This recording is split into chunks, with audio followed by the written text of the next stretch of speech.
मैं रामनिवास शाचार्य श्री कल्याण राजकीय कन्या महाविद्यालय सीकर। आज मैं आपको मैकियावेली के धर्म और नैतिकता संबंधी विचार के बारे में बताऊंगा, चर्चा करूंगा। तो इसके अंतर्गत हम देखते हैं कि मैकियावेली के विचार की सबसे प्रमुख विशेषता, जिसके साथ उसका नाम जुड़ा हुआ है, राजनीति को धर्म और नीति के प्रभाव से सर्वथा मुक्त और स्वतंत्र करना है। मैकियावेली की ये विशेषता उसे प्राचीन और मध्यकालीन विचारकों से अलग कर देती है। सोफिस्ट वर्ग के विचारकों के अतिरिक्त सभी यूनानी विचारक नैतिक जीवन को बहुत महत्व देते थे। मध्यकालीन विचारकों का समस्त चिंतन धर्म और चर्च से ही प्रेरित था। मैकियावेली पहला विचारक है जिसने राजनीति को धर्म व नैतिकता से पूरी तरह से औपचारिक रूप से अलग कर दिया।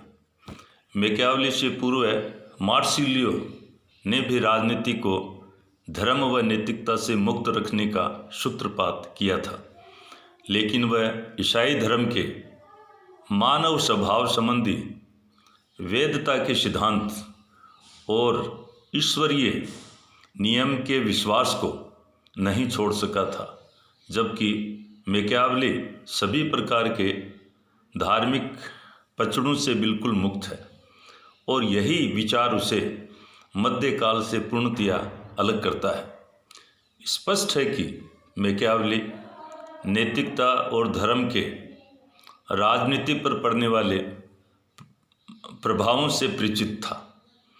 उसका मानना था कि राज्य को अपने सुरक्षा तथा शक्तिशाली बनाने के लिए जरूरत के अनुसार सभी प्रकार के साधन अपनाए जाने चाहिए, चाहे वे साधन नैतिक हो या अनैतिक। नैतिकता के मैकियावेली ने दो मानदंड बताए हैं। पहला है व्यक्तिगत नैतिकता। इसमें शासक का दृष्टिकोण प्रमुख है, शासक के लिए है। और जन नैतिकता, जन नैतिकता के अंतर्गत हम देखते हैं कि वो कहते हैं जनता का हित शासक के आज्ञा पालन में है। शासक स्वतंत्र है और वह किसी भी नैतिकता के बंधन में नहीं बंधा है। मैकियावेली के अनुसार राजा को राज्य की सुरक्षा की चिंता करनी चाहिए। साधन तो सदैव आदरणीय समझे जाएंगे और सामान्यतः उसकी प्रशंसा ही की जाएगी। मैकियावेली उदाहरण देता है कि प्रत्येक व्यक्ति जानता है कि राजा के लिए अपने वचन का पालन करना और नीतिपूर्वक आचरण करना प्रशंसनीय है।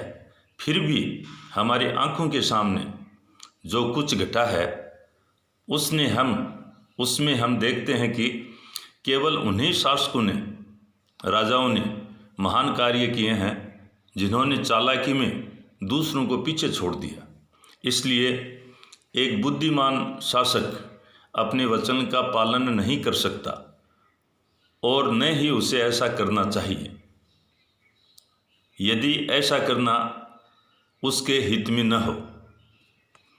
मैकियावेली द्वारा चित्रित नरेश का गुण यही है कि न कोई चीज़ अच्छी है और न बुरी, न कोई प्राकृतिक कानून, न कोई सार्वभौमिक नियम, साध्य ही साधनों का औचित्य है। इस विवेचन के आधार पर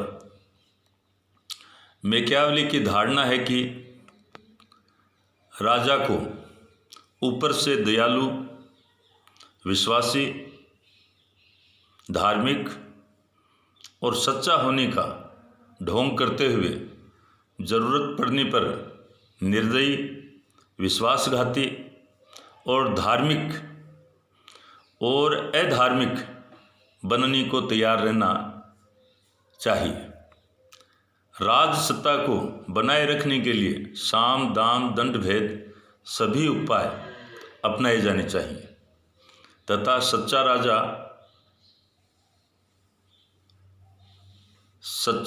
राजा वही है जो शेर की तरह शक्तिशाली और लोमड़ी की तरह चालाक हो, अर्थात व्याघ्र लोमड़ी नीति का पालन उसे करना चाहिए। राज्य की सुरक्षा में नैतिकता आड़े नहीं आनी चाहिए। यदि मनुष्य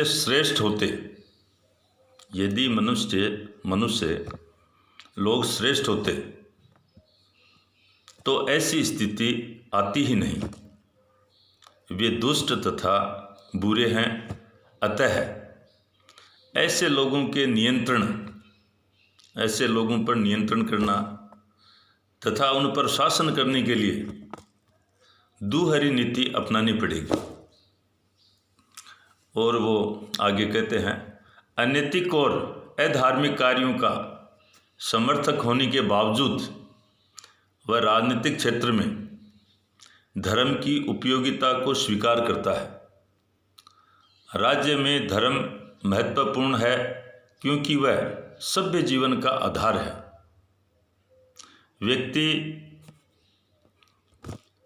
अनेक बार राज्य के कानूनों की अवहेलना कर देते हैं, पर धर्म को ईश्वरीय नियम मानकर उनको कभी नहीं तोड़ते। इस कारण राजा को ऐसे गुणों को धारण करना चाहिए जिससे ये लगे कि राजा दया, धर्म, विश्वास, सच्चरित्रता और धार्मिकता की साकार प्रतिमा है। धर्म का प्रपंच राजा द्वारा रचना चाहिए।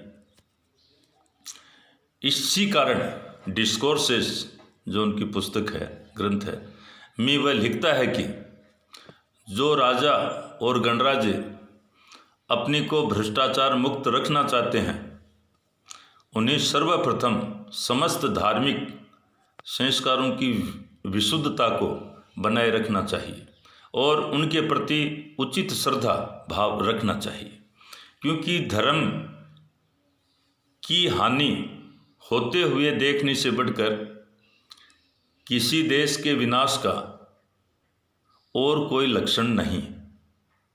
परंतु मैकियावेली धर्म को राज्य की सुरक्षा में ही प्रयोग करता है।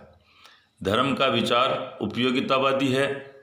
धार्मिक और नैतिक मान्यताओं का पालन वहीं तक उचित है जहां तक राज्य की सुरक्षा तथा शक्ति के साधन के रूप में वह कार्य करे। आलोचना। अब हम आलोचना लेते हैं।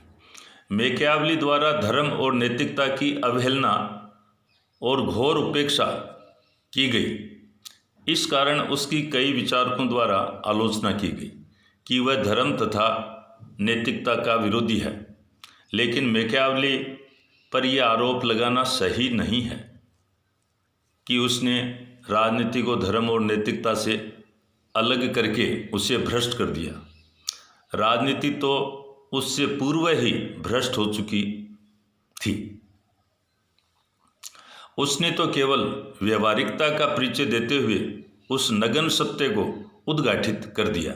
जहाँ तक राज्य का संबंध है, मैकियावेली का सिद्धांत न तो नैतिकतावादी है और न ही अनैतिकतावादी। डनिंग के अनुसार मैकियावेली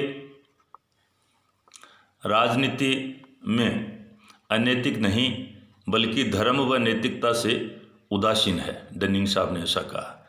और मैकियावेली के संबंध में इसी कारण सेबाइन ने लिखा है कि वह अनैतिक नहीं बल्कि नैतिकता विरोधी था और अधार्मिक नहीं बल्कि धर्म निरपेक्ष था।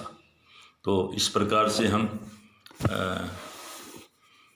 मैकियावेली के धर्म और नैतिकता संबंधी विचारों का हमने ये विचारों का आदान प्रदान थोड़ा सा अध्ययन किया। आज मैं यहीं मेरी वाणी को विश्राम देता हूँ। तो धन्यवाद।